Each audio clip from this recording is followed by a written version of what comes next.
होता, आज बाळासाहेब ठाकरे यांचा बोर्ड मुंबईपुरता होता आणि यांचा ठाण्यापुरता होता आणि कोणाचा बारामती. पण आपल्या मनोज जरांगे पाटील ते 38 जिल्ह्यात मराठे एकत्र एकवटले. याचं एक श्रेय आहे त्यांचा प्रामाणिकपणा. त्याबद्दल आपण काय बोलू शकतो? असा आतापर्यंत मराठा समाजाला प्रामाणिक माणूस मिळाला नाही सर. दादासारखा त्यांनी जवळपास 12-13 वर्षापासून समाजासाठी काम करतात.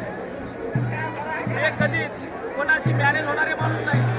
खऱ्यासाठी आज समाजातील बऱ्याचशा विद्यार्थ्यांचं शिक्षण या आरक्षणामुळं फुटलेलं आत्महत्या केलं आहे. त्यासाठी आम्हाला आरक्षण पाहिजे आहे. त्यासाठी आमच्या मनोदादा सर्वत्र समाज एका ठिकाणी करून असा इमानदार माणूस पुन्हा होणे नाही.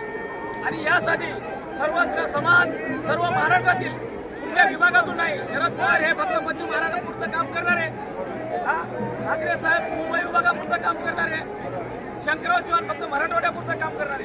पण संपूर्ण विभागाला सोबत घेऊन म्हणजे हैदराबाद गॅजेट असेल, सातारा गॅजेट असेल, त्यानंतर बॉम्बे गॅजेट असेल, ह्या सर्व महाराष्ट्रला सोबत घेऊन काम करणारे आमचे मनोजदादा जरांगे यांनी जवळपास आज 4-5 दिवस आहे उपोषणाचा साहेब.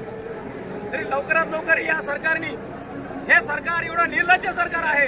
आमच्या मनोजदादाच्या आझाद मैदानाच्या बाजूच्या लाइटिंग यांनी पूर्णतः बंद केलेल्या आहेत. 1-2 ठिकाणच्या चालू आहे सर. तर एवढा अन्याय ज्या समाजावर, ज्या समाजाने आतापर्यंत 18 पगड जातीला सोबत घेऊन सर्वांना न्याय देण्याचं काम केलं मोठ्या भावाप्रमाणे, आणि या समाजाला आज मागण्याची वेळ आली तर या इतर समाजाने आणि या सरकारने लवकरात लवकर न्याय देऊन आमच्या मागण्या पूर्ण कराव्या. सरसकट तिन्ही विभागाला, मग ते हैदराबाद गॅजेट असेल, सातारा गॅजेट असेल किंवा मुंबई गॅजेट असेल, हे पूर्ण मागण्या आमच्या मनोजदादाच्या पूर्ण करून लवकरात लवकर निर्णय द्यावा. बघा, मराठा समाजाचं जे आरक्षण आहे राजकीय इच्छाशक्ती आहे.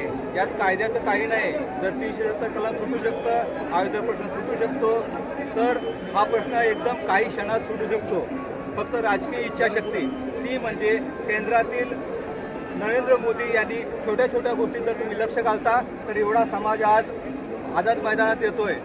त्याकडे लक्ष घालावं आणि शरद पवार आणि नरेंद्र मोदी यांनी एकत्र बसावं. तुम्ही जर छोट्या छोट्या प्रश्नासाठी देशाच्या तुम्ही एकत्र येऊ शकता तर मराठा समाजासाठी निश्चितच. आतापर्यंत या समाजाचे 9 मुख्यमंत्री झाले, 45 वर्षे वेटी चाललेले आहे आणि त्याची दिशाभूल होत आहे.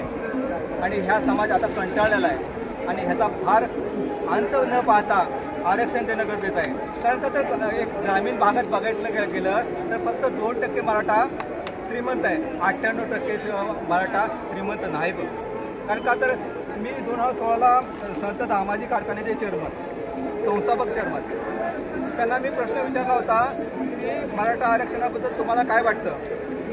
त्यांना जवळजवळ 2.5 एकर जमीन, पण दुसऱ्या बाजूला आमच्या जे मुंबईत आलेत त्यांना 4 एकर जमीन, त्यात पाऊस पडत नाही. आणि 1 वर्ष सूर्यफूल केलं होतं. ट्रॅक्टर, बी आणि हार्वेस्टर यांचं जेव्हा सर्व पैसे गेले तेव्हा 0 पैसे आले. त्यापासून शेती आम्ही मुंबईत नोकरी करतो, पण ह्या मराठा समाजाचं पूर्ण जीवन ह्या शेतात आहे. 1 वर्ष पाऊस पडतो, 1 वर्ष पाऊस नाही पडणार, त्यामुळे तो माणूस कर्जबाजारी होतोय. आणि आज महाराष्ट्रात जर देशात हा पहिला नंबर असला तरी पण हा महाराष्ट्र शेतकऱ्यांच्या आत्महत्येत पहिला क्रमांक आहे. हे विसरता का? आज महाराष्ट्र सर्वांना दगवतोय आणि हा मराठा समाज सीमेवर रक्त सांडतो आणि शेतात घाम गाळतो. त्या समाजाला आरक्षण त्याच्या मुलाबाळाच्या शिक्षणासाठी पाहिजे, नोकरी पाहिजे, एक माफक जी त्यांची इच्छा आहे त्याबद्दल आपण काय बोलतो. सर, तुम्ही आता आत्महत्याचा विषय काढला म्हणून बोलतो. महाराष्ट्रात जर तुम्ही आकडेवारी काढला तर सर्वात जास्त मराठा समाजाच्या आत्महत्या झाल्या दिसतील तुम्हाला. सर्वात जास्त फरक आहे. इतर कोण्या समाजाच्या तेवढ्या आत्महत्या नाहीत. कारण का त्याला कारणच आहे, इकडे बाजारपेठ मिळत नाही. सर्व मराठा समाज हे शेतीवर अवलंबून असणारा समाज आहे, कुणबी म्हणून. आज दुसरी गोष्ट, हा समाजाकडे 12 बलुदारांना काहीतरी त्याचे उद्योगधंदे आहेत, पण ह्यांचं पूर्ण जीवन शेतीवर अवलंबून आहे. आणि अशा या समाजासाठी एक सरकारची दया, ज्या मराठा समाजाने पत्री सरकार ब्रिटिशांच्या पायात घोड्याची नाळ मारली आणि ज्या समाजातून छत्रपती शिवाजी महाराज येतात त्या समाजावर अन्याय होता कामा नये, त्यांचा संयमाचा अंत बघता कामा नये, ही जी इच्छा असेल तुमची. हो सर. जय हिंद. एक मराठा, लाख मराठा, एक मराठा, लाख मराठा. छत्रपती शिवाजी महाराज की जय. छत्रपती शिवाजी महाराज की जय. आता एक शेवटचं मी बोलू इच्छितो. जसं 15 ऑगस्ट हा आपल्यासाठी महत्त्वाचा होता, तसा 29 ऑगस्ट सुद्धा महत्त्वाचा आहे. आणि छत्रपती शिवाजीच्या महाराजांच्या स्मारकासाठी जे सरकार इतक्या दिवस ते जागा शोधत होते, ती जागा आपल्याला आझाद मैदानात सापडलेली आहे.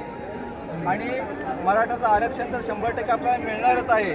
पण आता छत्रपती शिवाजी महाराजांचं स्मारक सुद्धा इथं आपल्या आझाद मैदानात व्हावे, कारण का देशाला आझाद सुपुत्र, लोकशाही, रयतेचा राजा हा छत्रपती शिवाजी महाराज आहे.